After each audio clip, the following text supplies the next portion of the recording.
Rajpara two তাপবিদ্যুতের 6 লেনে সকালবেলা বোনের বাড়িতে বেড়াতে এসে মারিয়া আক্তার তার বোনের মেয়েকে নিয়ে কেরাতুল কোরআন মাদ্রাসা রজপাড়া 6 লেনস্থ যাওয়ার সন্নিকাটি অটো গাড়ি থেকে নেমে রাস্তায় বোনকে নিয়ে যাওয়ার পথে অপরদিকে থেকে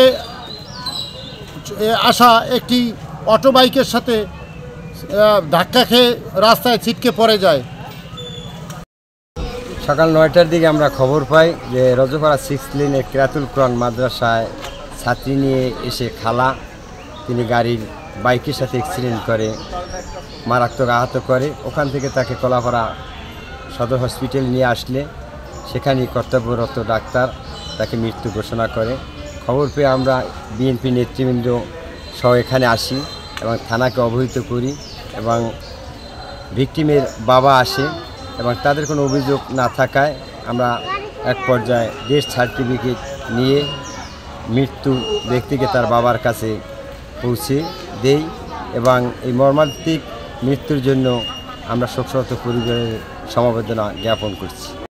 সংবাদ পাই আজকে সকালে একজন স্কুল ছাত্রী তিনি ইজি বাইকের সাথে ধাক্কা লেগে গুরুতর আঘাতপ্রাপ্ত হন। প্রত্যক্ষদর্শীরা তাকে কলাপাড়া উপজেলা স্বাস্থ্য কমপ্লেক্সে নিয়ে আসলে কর্তব্যরত ডাক্তার তাকে মৃত্যু ঘোষণা করে বলে আরটিএ রিপোর্ট প্রদান করেন। আমরা মৃত্যুর সুরতহাল রিপোর্ট প্রস্তুত করেছি, বিধিগতভাবে ব্যবস্থা নেওয়া হবে।